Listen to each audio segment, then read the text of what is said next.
좋으신 하나님이 주시는 은총과 또 평화가 이 오후 시간에 사랑하는 또 여러분들과 함께 하시기를 빕니다. 이스라엘 백성들에게 가장 큰 명절은 유월절과 맥추절과 초막절입니다. 그 중에서 초막절은 지금의 추수 감사주일과 여러 면에서 참 많이 닮았습니다. 이스라엘 백성들이 한 해의 농사를 끝내고 포도나 석류, 대추, 야자, 올리브, 무화과 등 이 대표적인 여름 과일들과 또 밀과 보리와 같은 곡식의 수확에 대한 감사를 드리는 절기이기 때문입니다. 그래서 특별히 이스라엘 백성들은 초막절에 하나님이 자신들에게 베푸신 은혜를 기억하며 광야로 나아가 텐트를 치고 일주일 동안 거기서 살게 됩니다. 힐링을 위한 캠핑이 아닙니다. 애굽에서 출애굽한 이후로 40년 동안의 광야 생활을 하는 동안 하나님이 자신들을 어떻게 먹이시고 입히셨는지를 잊지 않고 기억함이었고, 이 경험은 자녀 세대들에게 믿음의 선조들의 신앙을 본받게 하면서 하나님이 어떤 분이신지를 다시금 교육하는 신앙 교육의 또 다른 수단이 되기도 했습니다.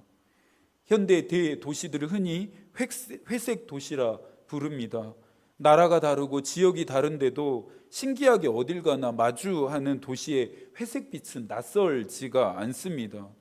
도시들이 회색빛을 내뿜는 이유는 현대 도시의 모든 건물들, 구조물들이 콘크리트라고 하는 건설 재료를 통해 시공되어졌기 때문입니다. 이 콘크리트라고 하는 것이 철근과 결합할 때에 막강한 위력을 또 그 빛을 발하게 됩니다. 구조물의 깊이가 더 깊어질 수 있고 그 높이는 하늘 끝까지 더 높아지게 합니다. 이처럼 콘크리트 구조물 안에 살고 있고 흙보다는 아스팔트를 밟고 사는 것이 일상이 되어버린 우리가 광야 생활을 이해한다는 것이 그렇게 쉬운 일은 아닙니다. 현대를 살아가는 우리는 대부분의 광야를 TV를 통해서 보게 되거나 글과 사진을 통해 간접적으로만 경험하고 있기 때문입니다. 그러나 출애굽한 이스라엘 백성들에게 광야는 그들의 삶 그 자체였습니다. 광야는 거칠고 척박하죠. 편의와 편리를 찾을 수 없습니다. 돌봄과 보호가 필요한 위험한 장소이기도 합니다. 출애굽한 뒤로 약속의 땅인 가나안까지 직선거리로 2주면 충분히 닿을 수 있었습니다. 그런데 하나님이 광야에서 몇 년을 헤매게 하십니까? 40년을 헤매게 하십니다. 이것이 우리는 하나님의 섭리였음을 잘 알고 있습니다. 40년의 광야 생활을 하게 하셨던 하나님의 의도가 무엇이었을까요? 출애굽한 이 해방의 기쁨 이후에 왜 하나님은 그들을 이 광야라고 하는 장소에 40년 동안 가두어 두시면서 더 깊은 고통을 경험하게 했던 것일까요? 그 답은 수요 저녁 예배 때 진행되고 있는 십계명 강해에서 우리는 확인할 수 있습니다. 출애굽기 20장 1절부터 3절인데요. 하나님이 이 모든 말씀으로 말씀하여 이르시되 나는 너를 애굽 땅 종 되었던 집에서 인도하여 낸 내 하나님 여호와니라. 너는 나 외에는 다른 신들을 내게 두지 말라. 광야는 이스라엘 백성들에게 하나님이 누구신지를 배우고 경험하게 하는 학교였습니다. 400년 동안의 애굽 종살이를 하며 그들의 몸과 마음과 정신과 생각 등 그들의 영적인 요소들을 더럽게 만드는 오염 요소들을 깨끗하게 하나님이 씻기우는 목욕탕이기도 했습니다. 자신들이 섬겨야 할 하나님이 어떤 분이신지를 경험하는데 광야만큼 좋은 장소, 적합한 장소도 없었습니다. 초막절에 이 광야에서 텐트를 치는 생활은 하나님과 만나는 시간이었습니다. 광야에서 이스라엘 백성들의 지배 역할을 하는 것이 바로 텐트였죠.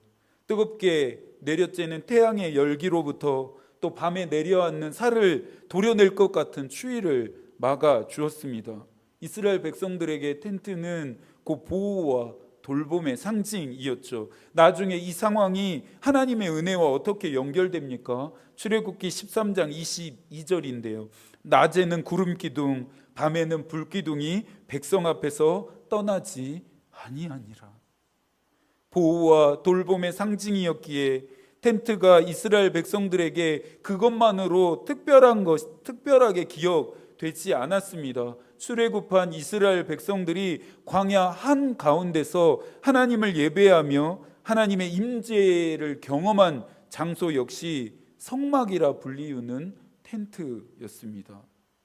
지파별로 개인별로 텐트를 칠 때 항상 성막이 중앙 한가운데 위치해야 했습니다. 하나님이 함께 하시는 이 광야는 이스라엘 백성들에게 이제부터는 더 이상 두려움의 장소가 되지 않았습니다. 자신들을 보호하시는 하나님이 함께 하셨기 때문입니다. 낮에는 구름 기둥이, 밤에는 불 기둥이 그들 앞에서 떠나지 않는 것을 그들이 직접 보면서 하나님의 함께 하심을 그들은 인정하게 되었습니다. 그래서 히브리 시인들은 하나님의 돌봄과 보호의 상징이 되어버린 이 텐트를 자신들의 찬양의 소재로 삼았습니다. 시편 61편 4절입니다.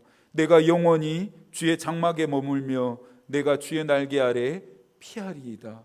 또 84편 1절입니다. 만군의 여호와여 주의 장막이 어찌 그리 사랑스러운지요.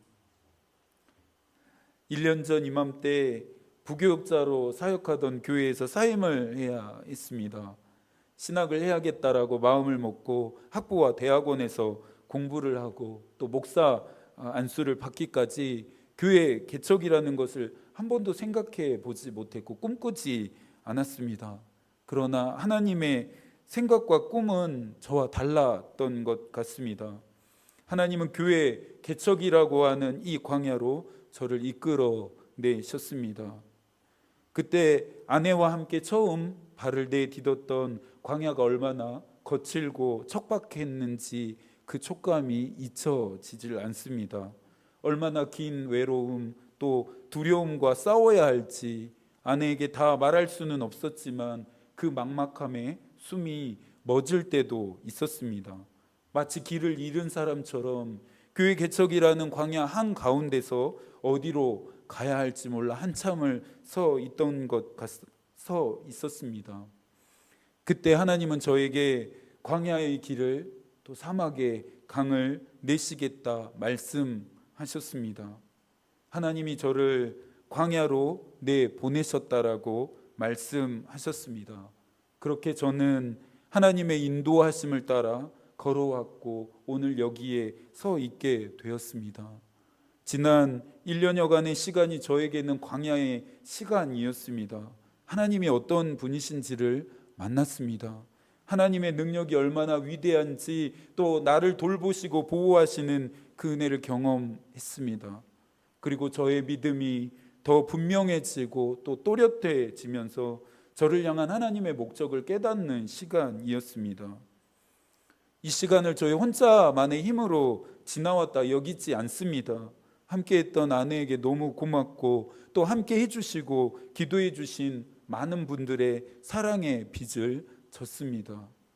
저에게는 이 예배당이 광야에서 만난 하나님과 또 그분이 베푸신 은혜를 기억하고 추억하게 하는 텐트가 언제나 되고 있습니다. 여러분들은 어떠십니까? 여러분들에게 하나님은 어떤 분이신가요? 여러분들에게 베푸신 은혜를 잊지 않고 기억하고 계십니까? 물질주의에 매몰된 채 숨이 헐떡이며 살아가는 현대인들은 사유의 힘을 잃어버렸습니다. 보이는 것에만 중독되어 보이지 않는 것들을 쓸모없는 것들이라 여기며 쓰레기통에 버리고 있습니다. 감사는 우리의 삶을 되돌아보게 합니다. 빠르게만 달리면 되는 줄 알았던 우리의 발걸음의 속도를 늦추도록 도와줍니다. 삶의 속도가 느려지니 우리의 눈에 비로소 보이게 되는 것들이 있습니다.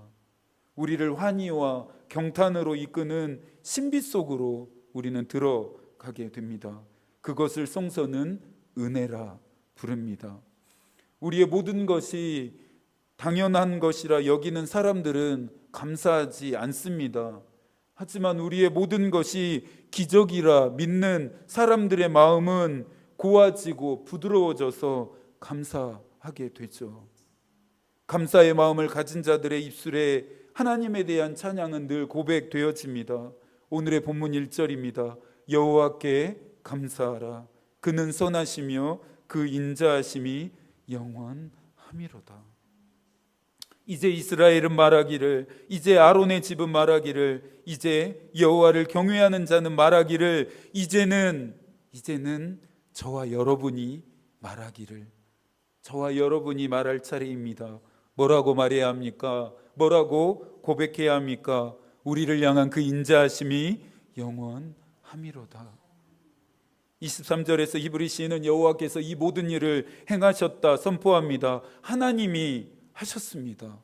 우리의 모든 것은 하나님의 일하심의 결과입니다. 이 사실이 인정되십니까? 믿어지십니까?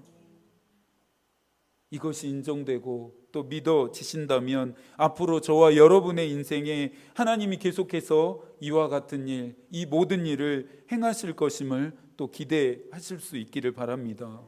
17절에서 히브리 시인은 내가 죽지 않고 살아서 여호와께서 하시는 일을 선포하겠다 말합니다. 영원히 살겠다라고 하는 의미가 아니죠. 자신의 삶 가운데서 계속되는 은혜를 잊지 않고 기억하며 감사하겠다라고 하는 결단입니다. 오늘 저와 여러분의 결단이 되어야 하는 내용입니다.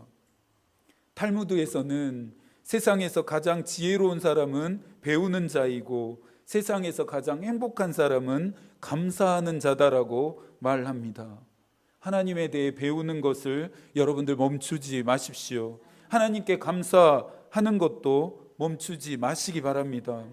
루터는 하나님께서 우리에게 주신 가장 큰 은혜가 있다라면 그것은 감사하는 마음이다라고 했습니다. 감사는 하나님이 계신 곳 문을 열고 들어가게 합니다. 육신의 정욕, 안목의 정욕, 이생의 사랑으로는 절대 들어가고 통과할 수 없는 신비 안으로 우리를 이끌어주고 초대합니다. 바울은 말세에 우리가 잃어버리게 되는 것 중에 하나가 감사라고 말합니다.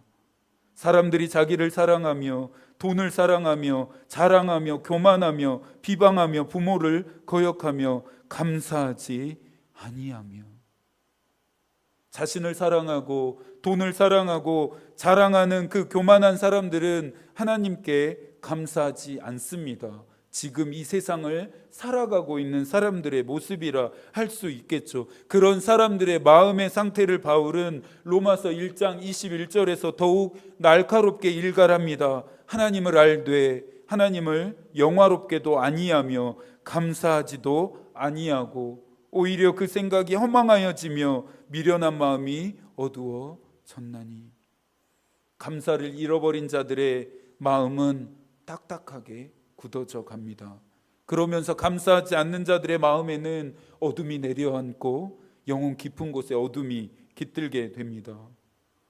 나사렛 예수 그리스도의 이름으로 귀신아 떠나가라, 사단아 떠나가라 하는 것만이 영적 전쟁이 아닙니다. 감사할 이유가 하나도 없고 감사할 것이 하나도 없더라도 감사하기로 결단하는 것 그 자체, 그 마음도 곧 영적 전쟁이라 할 수 있습니다.